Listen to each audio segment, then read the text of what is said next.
मैं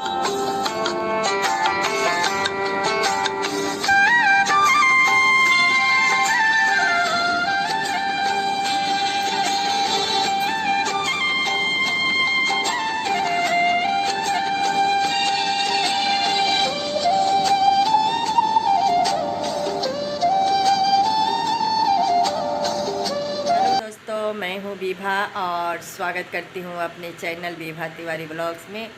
तो दोस्तों, आज मैं अपना ब्लॉग 11 बजे से शुरू कर रही हूँ, यानी आज है संडे। और संडे को मैं मतलब घर का ही काम करती हूँ, बाहरी कोई काम नहीं करती हूँ, मतलब बिजी नहीं रहती हूँ। तो हफ्ता में एक दिन मैं अपने घर का जितना भी काम रहता है मैं कर लेती हूँ। तो मैं आप सभी को वीडियो में दिखाई थी कि मैं एक सूट का कपड़ा मतलब पीस खरीद करके लाई हूँ और उसका सिलाई मुझे करना है।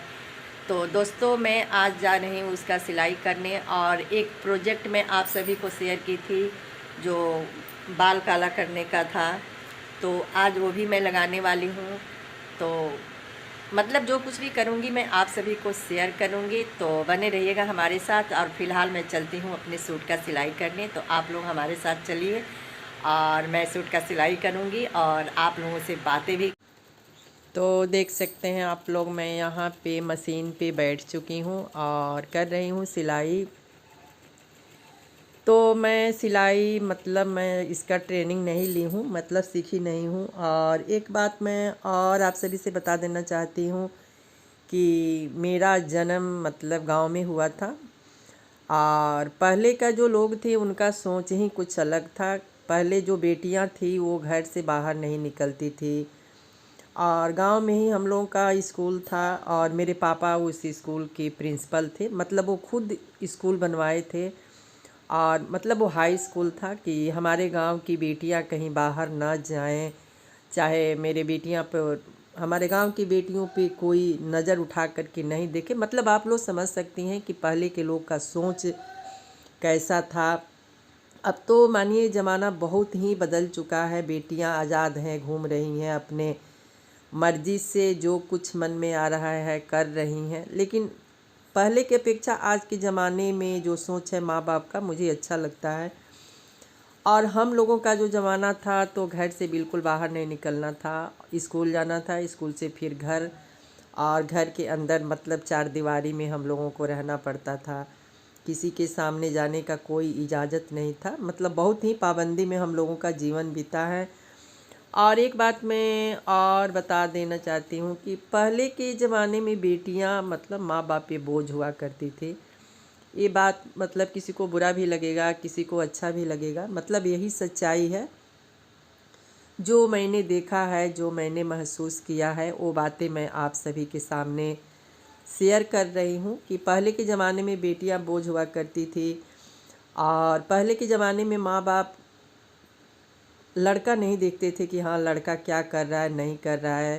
पहले के ज़माने में लोग देखते थे कि हाँ इनके पास कितने ज़मीन है, कितने बीघे ज़मीन है, या इनके ससुर अफसर हैं या भसुर जो कुछ भी हैं, लड़का क्या करता है नहीं करता है, ये माँ बाप को कोई मतलब नहीं था।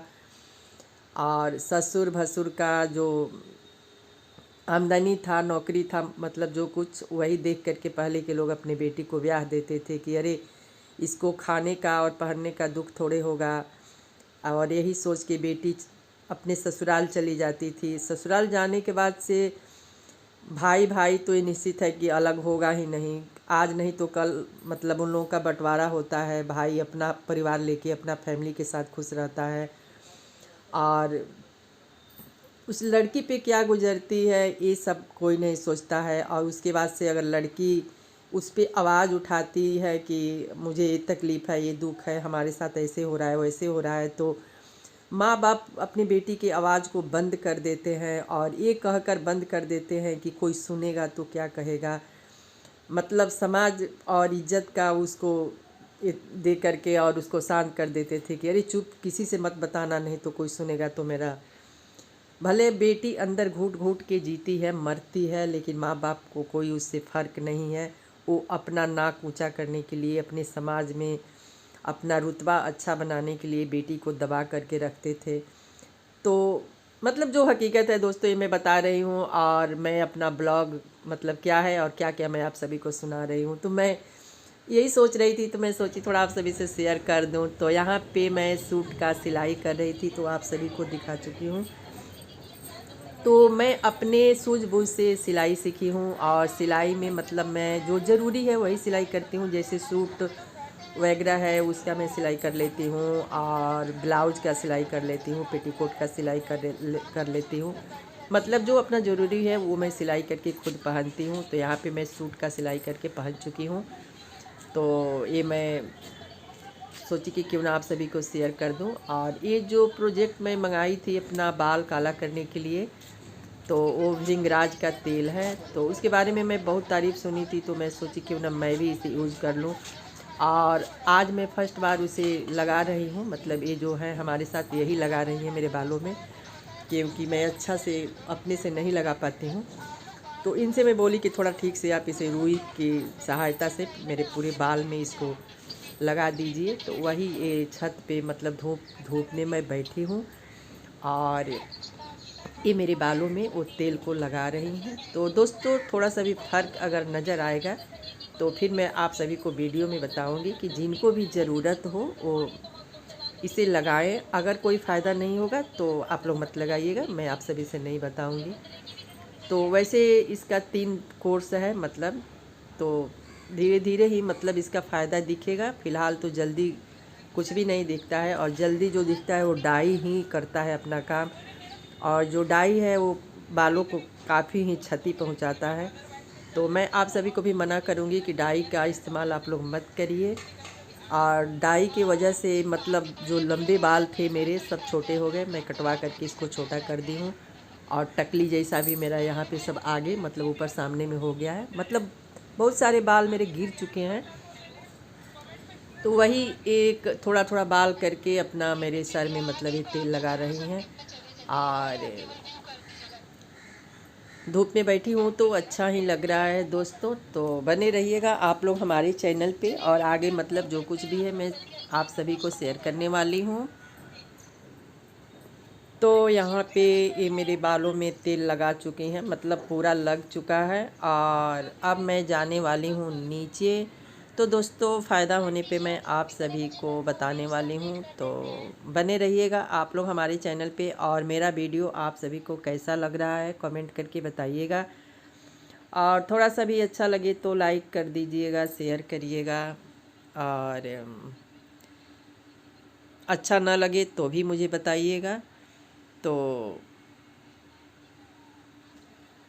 दोस्तों ये जो मैं ब्लॉग बनाई हूँ और जो कुछ भी बोली हूँ, तो ये मेरे कहने का मतलब है कि मैं किसी के बारे में नहीं बोली हूँ। मतलब मैं खुद अपने बारे में बोली हूँ कि पहले के ज़माने का जो लोगों का सोच था तो वही मैं बताई हूँ। और एक बात और कि मेरा भी भरा पूरा परिवार था। मेरे 2 बच्चे थे, पति पत्नी, सास ससुर भसुर जेठानी देवरानी, मतलब बहुत सारे परिवार थे मेरे भी परिवार में। मतलब 35-40 आदमी थे।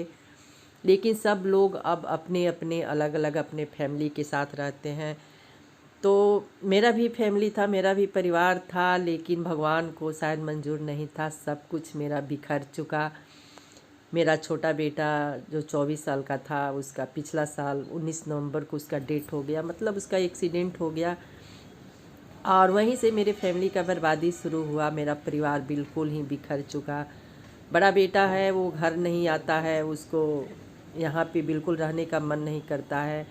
हस्बैंड है तो उनका पैर एक ही पैर मतलब 5 बार टूट चुका है, तो वो बेड पे ही रहते हैं। तो अकेले एक औरत कितना संघर्ष करती है ये सब आप लोग समझ सकते हैं। तो मैं जो ये ब्लॉग बनाती हूँ, ये मेरा जो बेटा इस दुनिया में नहीं है उसका सपना था, उसका शौक़ था कि मेरी मम्मी ब्लॉग बनाए। और वो बोलता था कि मम्मी तुम अकेले घर में रहती हो तो तुम ब्लॉग बनाओ। तो जब मैं ब्लॉग शुरू की उसके 1 साल के बाद मेरा बेटा का डेथ हुआ, और वहीं से मेरी ज़िंदगी मतलब बदल चुका। और कुछ दिन तक तो मैं अपना ब्लॉग बनाना बंद कर दी थी, नहीं बनाती थी। लेकिन कुछ लोग बोले कि नहीं तुम ऐसे कब तक रोओगी, कब तक बैठ कर के दुखी रहोगी, अब तो लौट के आने वाला नहीं है। तो मन तो नहीं था, लेकिन नहीं चाहते हुए भी मुझे ब्लॉग शुरू करना पड़ा, क्योंकि मेरे बेटा का सपना था। तो मैं अपने बेटे के सपने को पूरा करने के लिए ये ब्लॉग बना रही हूँ और आप सभी से बातें करती हूँ, हंसती हूँ, तो मेरा समय निकल जाता है, अच्छा लगता है। लेकिन जब मैं ब्लॉग बना रही थी तो कोई कुछ कह रहा था, कोई कुछ कह रहा था, कहने वाले बहुत कुछ कह रहे थे, लेकिन मैं हिम्मत नहीं हारी और मैं ब्लॉग बना रही हूँ। तो मुझे लग रहा है कि मेरा वीडियो बड़ा हो गया है और मैं यहीं पे अपने वीडियो को समाप्त कर रही हूँ और उम्मीद करती हूँ कि आप सभी को मेरा आज का ब्लॉग पसंद आएगा तो प्लीज़ आप लोग लाइक कर दीजिएगा, शेयर करिएगा और कमेंट बॉक्स में कमेंट करके ज़रूर बताइएगा कि मेरा आज का ब्लॉग आप सभी को कैसा लगा। और जो मेरे न्यू फ्रेंड्स हैं, मेरे चैनल पे फर्स्ट बार आए हैं, तो प्लीज़ आप लोग मेरे चैनल को सब्सक्राइब करिए और बिना सब्सक्राइब किए मत जाइए और मुझे सपोर्ट करिए, क्योंकि आप सभी का प्यार मिलता है तो बहुत ही अच्छा लगता है। और मैं इसी प्यार के लिए आप सभी से इस वीडियो में, इस ब्लॉग में जुड़ी हूँ कि आप सभी का मुझे प्यार मिलेगा और मैं इससे ज़्यादा मैं क्या बता सकती हूँ कि। तो दोस्तों, मैं फिर आप सभी से कल मिलूँगी नए ब्लॉग के साथ। तब तक के लिए bye, see you, love you.